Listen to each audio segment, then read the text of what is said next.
श्यामाप्रसाद मुखर्जी हे उपमुख्यमंत्री होते, तो मुस्लिम लीगचा मुख्यमंत्री होता. त्यामुळे भाजप आणि मुस्लिम लीगच अलायन्स होतं असं म्हटलं तरी चुकीचं ठरणार नाही. त्यामुळे आणि काँग्रेस ही नेहमी त्या उजव्या विचाराच्या विरोधात राहिली आहे. मग ती मुस्लिम लीग असेल, ते राष्ट्रीय स्वयंसेवक संघ असेल. त्यामुळे त्यांचं हे बोलणं जरा त्यांनी जाणून जर घेतलं, तर पाळामुळं जर त्यांनी शोधली, तर त्यांना भाजप आणि मुस्लिम लीगच दोन एक असल्याचं आणि दोघांचा अजेंडा सेम असल्याचं ध्यानात येईल. संजय राऊतांनी असं म्हटलंय की जेव्हा महाविकास आघाडी सरकार स्थापन झालं तेव्हा उद्धव ठाकरे जे आहेत एकनाथ शिंदे यांना मुख्यमंत्री करणार होते, पण ते ज्युनियर नेते होते म्हणून महाविकास आघाडीच्या नेत्यांनी त्यांना विरोध केला. या विषयावर इतका सगळा विषय आपल्याला सगळ्यांना चढून आलाय. आता फार आता नव्या काळात आता माझ्या नव्या कारकीर्दीकडून नवीन काहीतरी आपण अपेक्षा आणि प्रश्न विचारात ही माझी विनंती केला.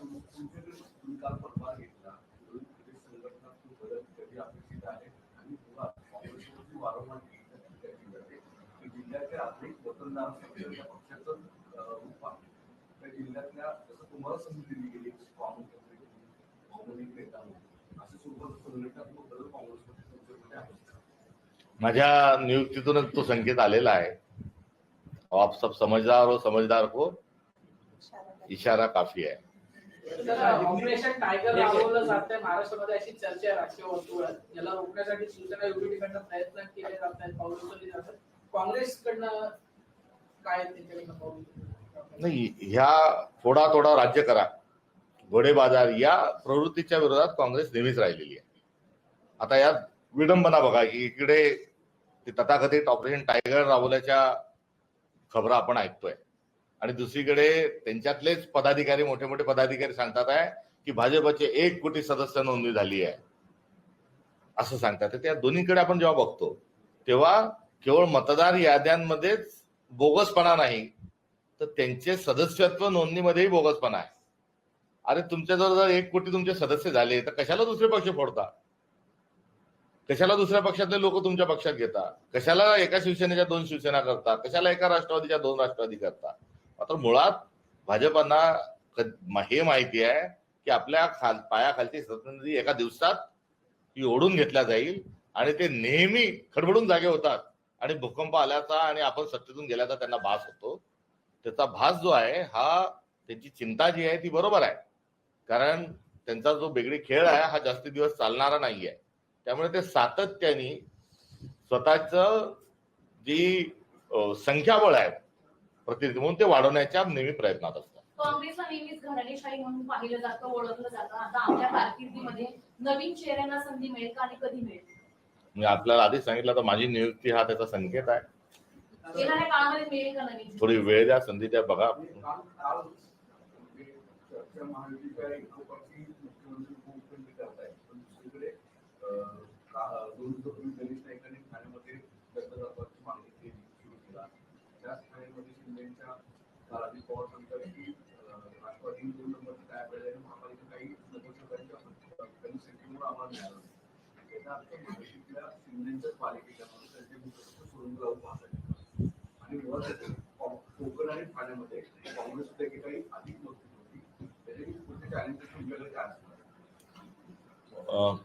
विचारांची लढाई आणि विचार हा सत्ता स्थापनेकरता एक लढाई असते आणि जेव्हा विचार आम्ही घेऊन जातो तेव्हा लोक आम्हाला मतं देतात राजकीय पातळीवर आणि नंतर सत्ता येते आणि मग ती सत्ता त्या विचाराच्या अनुषंगाने दाबवावी हे आपलं एक सायकल आहे, सूत्र आहे.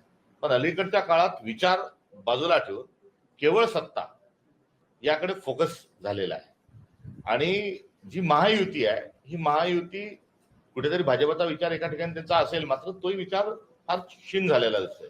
केवळ सत्ता, पॉवर. आणि याचं उदाहरण हे आहे की विचार घेऊन पुढे जात नाही भाजप, तर ईडी घेऊन पुढे जाते. संविधानिक मूल्य बाजूला सारून ते दडपशाही पुढे घेऊन जात आहे.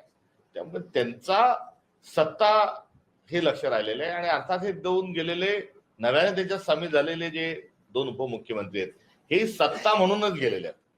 आता जिथे सत्ता म्हणून तुम्ही जाल तिथे सत्ता एका ठिकाणी गुन्ह्या गोविंदाने नांदू शकत नाही. विचार म्हणून जर गेले असाल तर विचार एकत्र राहू शकतो, विचारातून कृती होऊ शकते. मात्र सत्ता गेल्यानंतर सत्तेतून संघर्षच होईल आणि तो आपल्याला आता सारखा पाहत राहावा लागेल. New chief election commission officer Gyanesh Kumar के नाम पे कांग्रेस ने जमकर विरोध दर्शाया है। अब कांग्रेस की आगे क्या भूमिका? विरोध दर्शाना ये हमारा फर्ज था और विरोध दर्शाना फर्ज इसलिए था कि सुप्रीम कोर्ट में हियरिंग चल रहा है, केस चल रही है और कोई भी ऐसी जल्दबाजी करने की कोई सिचुएशन नहीं थी, इमरजेंसी की कोई सिचुएशन नहीं थी, उसके बावजूद ये किया है। तो हम अभी सत्ता के बाहर हैं, वहां नेता प्रतिपक्ष के नाते राहुल जी वहां पर है, उन्होंने अपना विरोध वहां दर्शाया हुआ है। ऐसे स्थिति में सुप्रीम कोर्ट में केस भी चल रहा है और ईवीएम के खिलाफ पहले से हम लड़ाई जनता के साथ लड़ ही रहे हैं, तो हम पर्याप्त कोशिश पूरी कर ही रहे हैं। अब इसमें मेरा अनुरोध रहेगा कि लोगों ने भी इस चीज को समझकर ये जो चल रहा है उसके खिलाफ में अपनी आवाज एनरोल करना चाहिए। सरकार जिस तरीके से सरकार के भीतर तीन जो मुख्यमंत्री हैं और मुख्यमंत्री हैं, तीनों की पार्टियों के बीच लगातार समन्वय नहीं है, कहीं न कहीं मंचों पर भी दिख रहा है और दूसरी जगहों पर भी दिख रहा है। आपको लगता है कि सरकार में सब कुछ ठीक ठाक नहीं चल रहा है और इसका माइलेज या इसको कांग्रेस लोगों के बीच तक कैसे लेकर जाएगी? उनका तालमेल तो बेड़ा बिगड़ा हुआ है क्योंकि सरकार जो है विचारों पे चलना चाहिए और राजनीतिक दल भी जो होते हैं वो विचारधारा पे ही चलना चाहिए। और जाहिर है कि कांग्रेस विचार है, बीजेपी भी एक विचार था, मगर अभी बीजेपी विचार न रहते हुए वो एक सत्ता का प्रतीक बनी हुई है, इसलिए ईडी या और भी अन्य जो हथकंडे हैं वो आए दिन अपनाते रहती है। तो विचारों की लड़ाई के विचार के साथ हम लोगों के पास चुनाव में जाते हैं, चुनाव उस विचारों को लेकर मतदान अपना करते हैं, उसके बाद जो मैंडेट मिलता है उसके बाद सरकार आती है और सरकार जो वादे होते हैं, जो विचार होता है, उस विचारों को आगे लेके जाती है। मगर जो महाराष्ट्र की जो सरकार है वो केवल सत्ता पावर पावर पावर इक्वेशन में वो वहां पर स्थापित हुई है और जब पावर के माध्यम से ही और पावर को ही आप इस्तेमाल करते हुए, पावर का इस्तेमाल करके आप जब बैठते हो तो पावर जहां है वहां संघर्ष है और विचार जहां है वहां समन्वय है।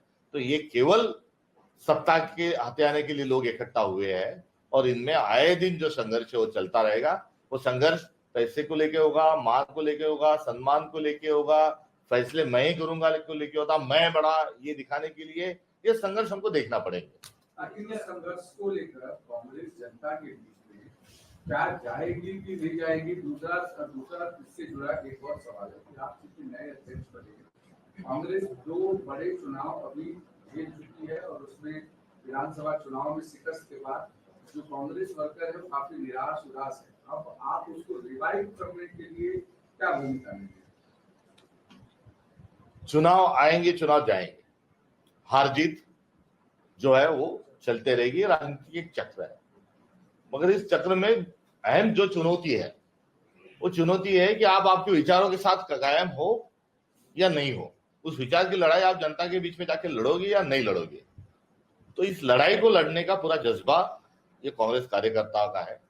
सत्ता एक हमारा माध्यम है, साधन है और विचार हमारा जो मूल्य जो हमारा है, जो हमारे कमिटमेंट है, हमारा ध्येय जो है वो हमारा विचार है। इस विचार को हम लोगों के बीच लेके जाएंगे और ये चुनाव में आना मायूसी जो है, जब विचार की लड़ाई लड़ने का फैसला करेंगे तो हमारे लोग भी पूरे मुस्तैदी के साथ हमारे साथ रहेंगे और अन्य लोग भी उस श्रृंखला में साथ आएंगे। तो ये जो सत्ता का जो संघर्ष चल रहा है और उसमें से जो चीजें चल रही है उसको भी लोगों के बीच में लेके जाने की तो आवश्यकता नहीं, मगर हम हमारा विचार लेके जाएंगे। कैबिनेट की बैठक का एजेंडा लीक हो रहा है। ठाकरे सेना का आरोप है कि शिंदे सेना के मंत्री जानबूझकर ऐसा कर रहे हैं। आप लोग की सरकार की महाविकास आघाड़ी तब भी इसी तरह से काफी जो है वो लीक किया करते थे। अब इस पर आपको जानबूझकर सीएम को ह्यूमिलेट करने के लिए किया जा रहा है, कांग्रेस क्या रुकी? नहीं, ये तो कोई मेरी केमिस्ट से उनकी केमिस्ट सफेद कैसे वाला तो यहाँ कुछ हो नहीं सकता। देखो ये अभी की राजनीतिक कंपल्शन है कि अलायंस का दौर चल रहा है। अब इस अलायंस के दौर में हम भी किसी के साथ अलायंस में हैं, मगर अभी का हम जो अलायंस में थे वो कोई आइडियोलॉजिकल जो हमारा स्टैंड था उसके तहत थे। अभी जो है वो केवल सत्ता हथियाने के लिए इकट्ठा हुए ये बाहुबली है। तो अब ये बाहुबली, जब बहुत सारे बाहुबली एक जगह आ जाते हैं तो ये लीग तो बहुत छोटी चीज है। अभी आगे आगे देखो क्या होता है। महाराष्ट्र कांग्रेस, दो लोग झंडा लहराने के लिए दो मंत्री ना चले जाए।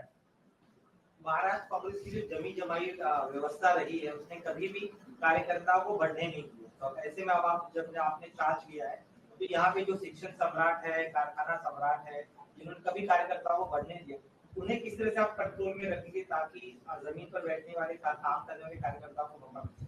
नहीं, कंट्रोल किसी को क्यों करना है, सबका सहयोग लेंगे और आगे चलेंगे, आगे बढ़ेंगे। और सामान्य को दबा के रखा तो मेरा एक उदाहरण ही है।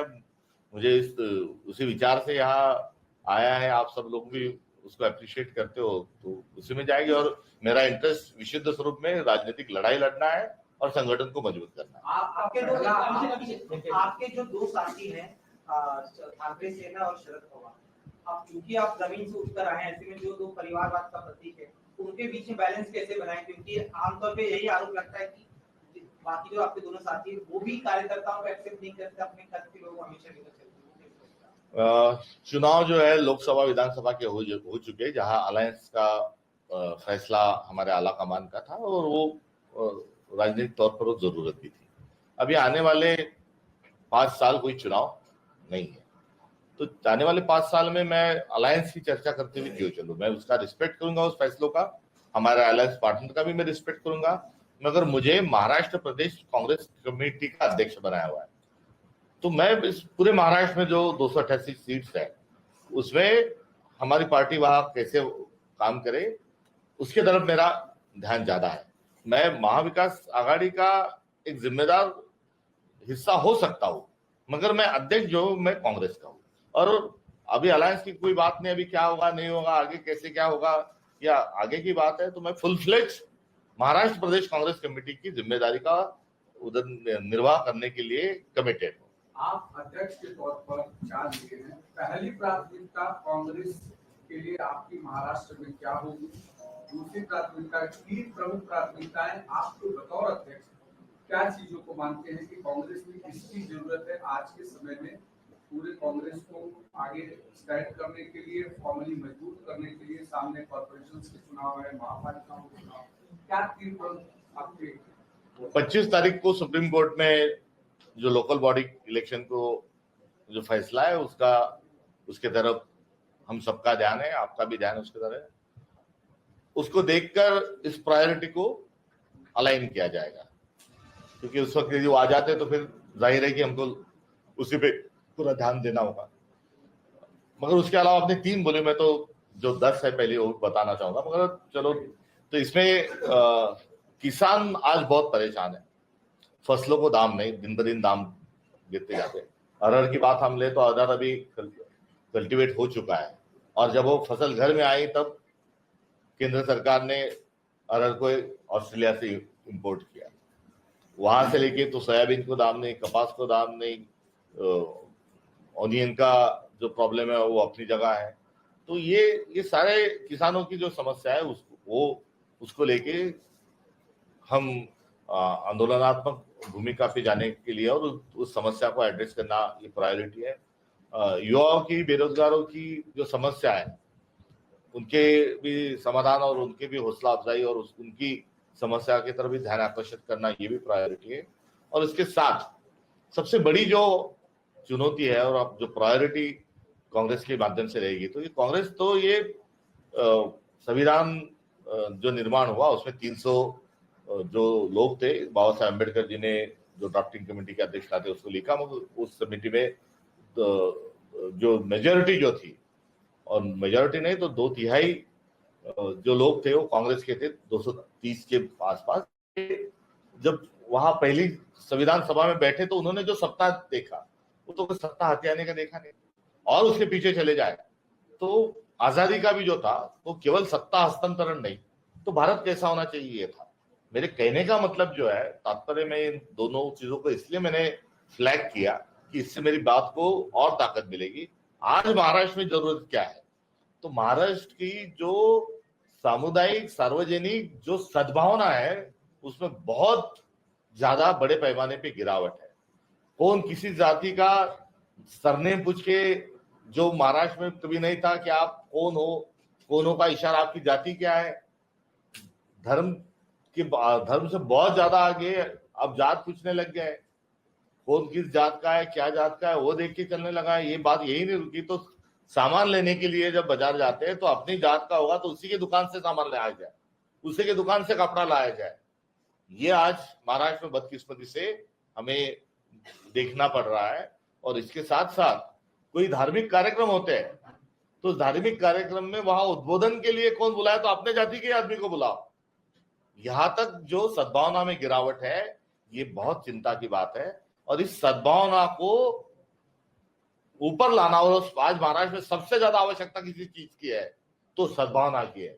और सद्भावना ये सत्ता के खेल में कहीं बैठता है नहीं बैठता है, अपनी जगह है, मगर हमारी जो गरिमा है, हमारी जो लिगेसी है, हमारी जो परंपरा है, उस सद्भावना को बढ़ाने के और हमें धकेलती है, हमारी जिम्मेदारी बताती है कि समाज जरूरत सद्भावना की है। और आज सद्भावना का झंडा कंधे पे लेके आगे चलने की आवश्यकता है। ये भी हमारी एक बहुत बड़ी प्रायोरिटी रहेगी। Thank you.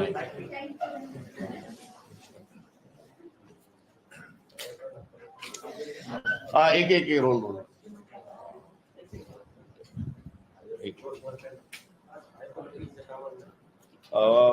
शिवाजी महाराजांच्या जयंतीच्या निमित्तानं महाराष्ट्र धर्म जागवावा हा आपल्या सगळ्यांच्या समोरचा एक व्रत घेण्याचा, शपथ घेण्याचा दिवस असतो। आणि महाराष्ट्र म्हणजे काय, तर महाराष्ट्र धर्म, आपण सगळेजण सर्व जाती धर्माचे एक आहोत, हे आपलं स्पिरिट आहे, हा आपला संस्कार आहे। आणि याच निमित्तानं आज छावा चित्रपट जो आहे, या छावा चित्रपटाला सरकारने टॅक्स फ्री करावं, ही देखील आमची आज शिवजयंतीच्या निमित्तानं एक नम्र स्वरूपाची शासनाला विनंती आहे। आज इस पे सीएम ने रिप्लाई करते हुए कहा है कि महाराष्ट्र में पहले ही फिल्म पर जो टैक्स, एंटरटेनमेंट टैक्स दिया जाता है वो पहले से ही रद्द है, तो इसलिए उसको रद्द नहीं किया, मतलब उस पर कोई टैक्स का सवाल ही नहीं उठता। दूसरा, हम इसको और कैसे सहूलियत दे सकते हैं, इस पर हम केंद्र सरकार की भी बात है, महाराष्ट्र की सरकार से ही पल्ला जानना ठीक नहीं, और ये राजनीतिक मुद्दा नहीं, तो ये बहुत ही एक रैशनल एक डिमांड है। तो प्लीज इसको भी क्या पूरा डिमांड फिर से एक बार हिंदी में। छावा पिक्चर जो है वो ज्यादा से ज्यादा लोगों तक पहुंचे, इसलिए सरकार ने इस पे लगे हुए तमाम जो टैक्स है उसको हटाते हुए टैक्स फ्री करना चाहिए। और भी कोई संभवतः सहूलत है तो उस फैसिलिटी को भी उन्हें देना चाहिए। ये आज शिव जयंती के मौके पे हमारी गुजारिश है सरकार से। Thank you.